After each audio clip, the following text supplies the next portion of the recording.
I do feel that we need to give respect to get respect. It's not always that you got to get it first. Sometimes you got to give it first.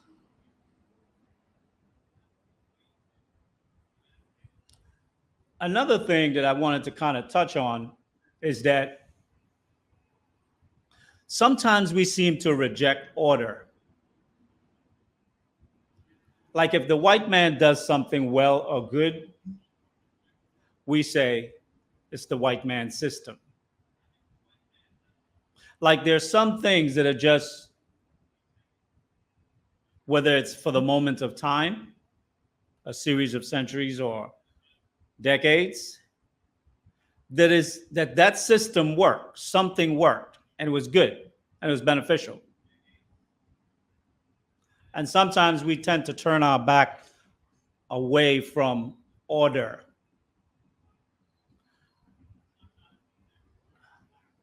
And we need to really start to think about order. And this conversation today is really geared towards men. All the men in the channel tuning into Sage Talk today, this conversation is 100% got nothing to do with women, 100% men.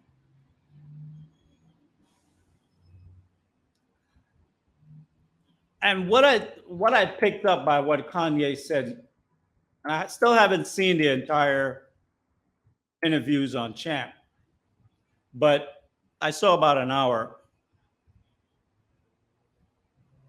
But what I saw was that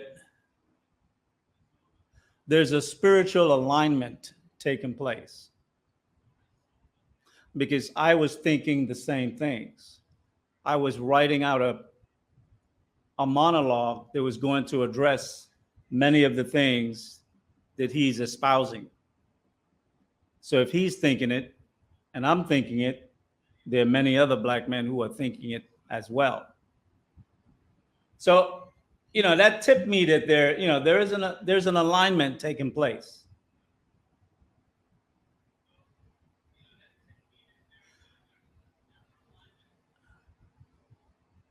Something I would like to pose as a thought.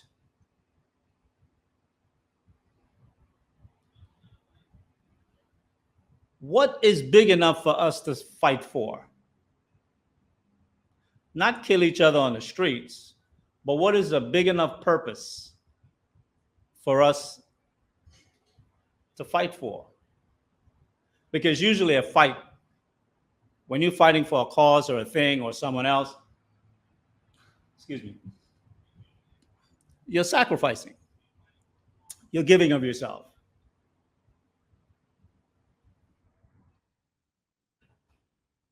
So I thought about, and thinking about part of his conversation, Kanye, that is, I asked myself, what do powerful men want?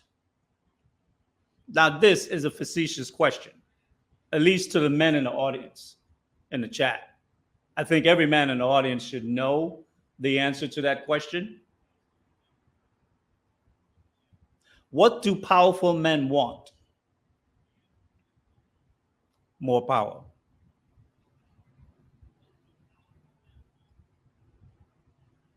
So when we consider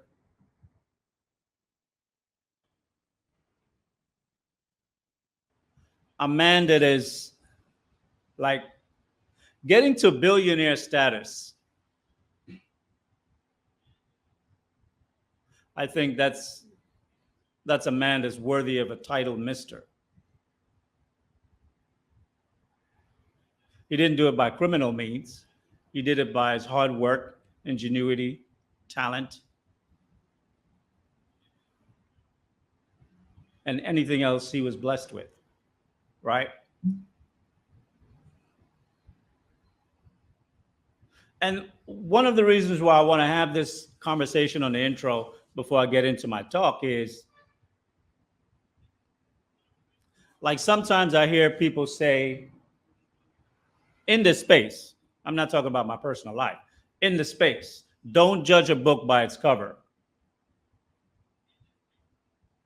And we know that's an aphorism, right? old words of wisdom from our ancestors that through experience they learned certain things about human behavior and that how something is presented is not always what it is. So a man that reached multi-billionaire status, that's no small accomplishment. That is huge. And when that man is a black man, right? We know back in my day, in the baby boomer days, they used to say you had to be 10 times better than a white man to really succeed. So I don't know what's the exponential betterment that he had been or had to become, but he achieved it. And there are others with him as well, but he's in the news today.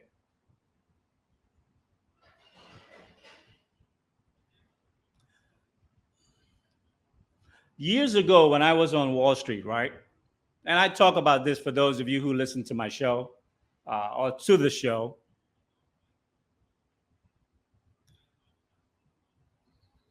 That once you start making a certain money and you get into a certain class of economic affordability and circles, doors open for you because you meet different people, they introduce you to other people, and they introduce you to places,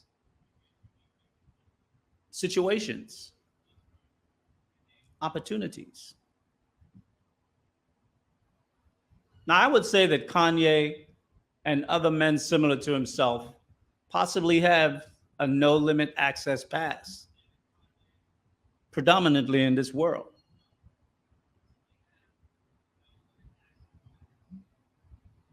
And I think sometimes as a people, we are extremely quick to judge. And when we judge,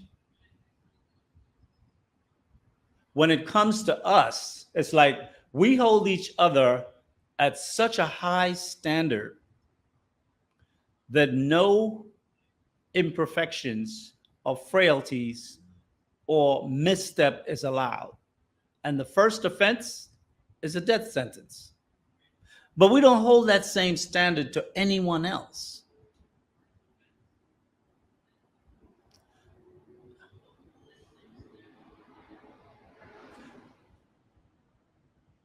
And one thing I would say is that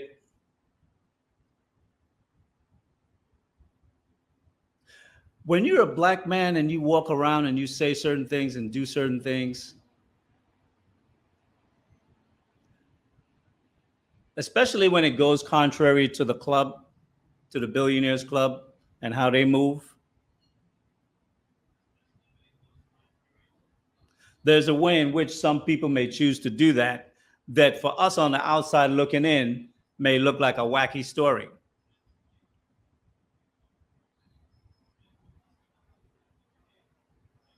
You know, way back, and I think in March, February, March, April, when Sage Talk was just beginning, and I talked about some things personal to me.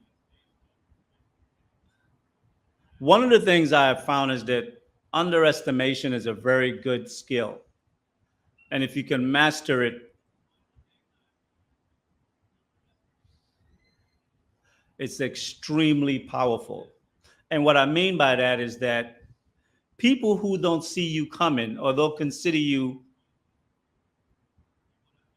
someone who might be threatening, they do things in front of you that they might otherwise not. Information is available to you that may otherwise not.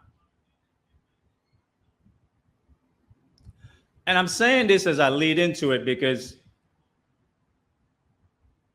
like a year ago or so, we saw who is that? Nick Cannon came out, and as soon as he said a few things, he was spanked, and he took his spanking and went home.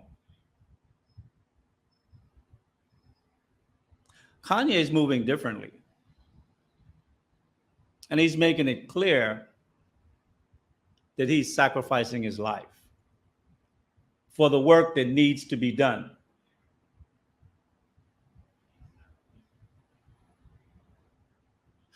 Back in 2008, when Barack Obama ran for president, it wasn't until white people embraced Barack Obama that black people embraced Barack Obama.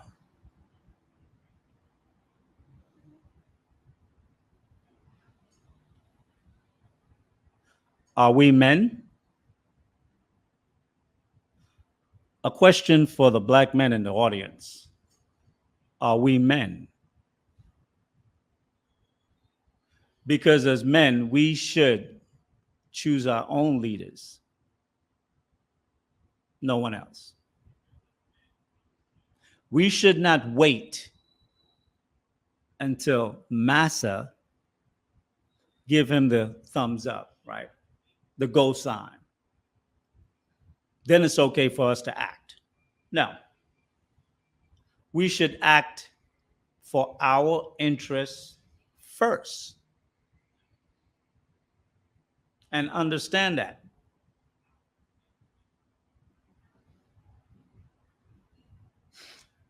The funny thing is, like, some people talk about Byron Allen and some other guys out there who are very well to do, rich as well, hold powerful positions, run mega multi-million dollar business or billion-dollar businesses. There are many athletes who sign multi-million dollar contracts in the hundreds of millions in various sports and in entertainment too. And I'm sure in media, behind the scenes media, whether they're executives and whatever. But these individuals,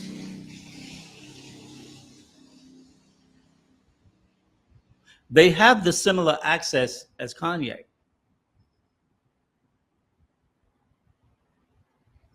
But they themselves, they're not able to use the power how they want to use it. And if they try to use the power to build a power base with black people as a power infrastructure, they're dethroned. They get a case, they overdose on drugs, they get a car accident. We just go with the flow. Like, we're so easy. We're like sheep. That's why the scripture says we're like sheep, because we are so easy to follow shit.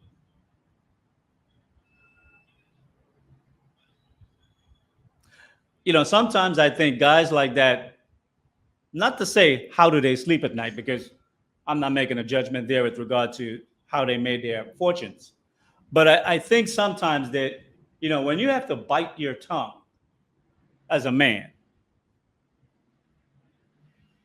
it's a debilitating feeling that, if I have an idea, I want to do X.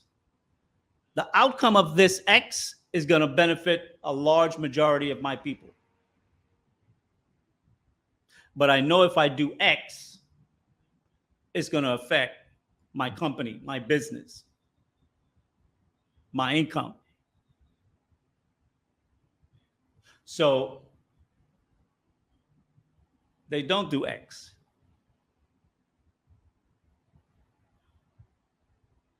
That must be like the feeling of a neutered dog.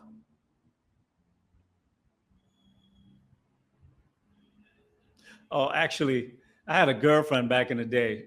She was from St. Lucia. Men like that, she used to say, men like that are like guard dogs with no teeth. They just bark, but they can't bite you. Guard dogs with no teeth. But she says it in her Creole, so it's got a much better twang in the way it comes across.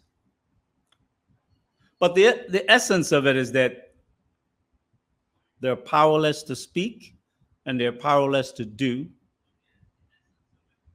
if what they want to do will raise black people from one station to the other, to another.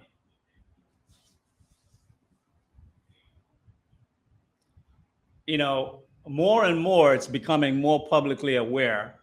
And Nick Cannon said it, a lot of people have said it, and you guys know my background, that publicly our identity is that we are the biblical Israelites.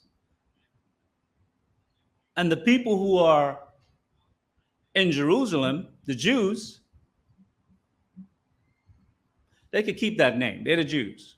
We're the Israelites. We're the Hebrews.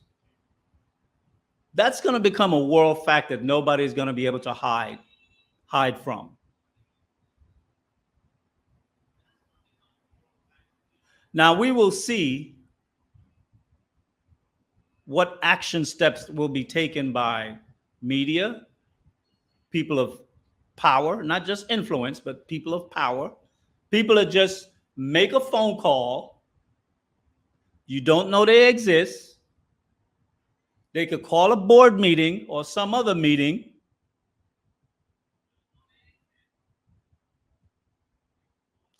and shit change overnight. And what I mean by that, we'll see what type of onslaught, what is the process by which they will take to try to destroy Kanye at this point.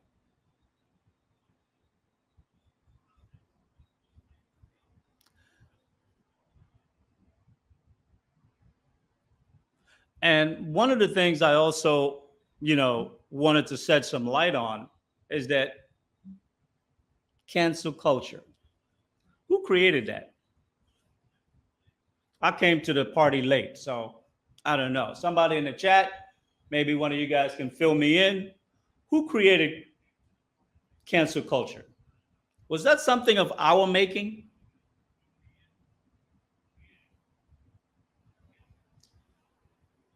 Not so much the terminology, but the action to mobilize and move as a force to punish someone. Well, Twitter is where it appeared, right? I'm trying to see if there is anyone that was given any credit for even launching that idea as cancel culture. But when it comes to culture, we, black people in America, we hold the power levels to the control of culture. And we know it. No black person should ever be canceled unless we sanction it. Forget about what any other nationality, group, organization, business, from one end of this planet to the other end of the planet. We really need to focus on, we pick our own leaders. If you don't like them, tough shit. We don't like yours either. And you can't cancel none of us. The problem, though, with some parts of the apparatus of cancel culture is that when you're dealing with people who are billionaires, who makes the decisions that turns the wheels of the economy for production, they can be locked out of those mechanisms. They could be locked out of factories. They could be locked out of distribution. They could be locked out of possibly even marketing, airtime, stores. There are many things how they can execute cancel culture to affect your pockets. And I would go a step further from what, our dear departed brother Kevin Samuel said, that we need our own black media. Yes, absolutely, because media is power. But we need to start thinking about our own infrastructure as a people. We need to have our hands in every effing thing that makes this world turns. Distribution, we got to be there. Factory, manufacturing, we got to be there. AI intelligence, we got to be there. All this new technology stuff, we got to be knee deep in it. And the reason why I'm saying this is because as men, and black men particularly, we have to actually take full control of ourselves, of our future, of our image. Our image is just, that's one aspect to it. But there's so many other aspects in this world to not just survive, but to thrive as a group, our people, and then individually as well.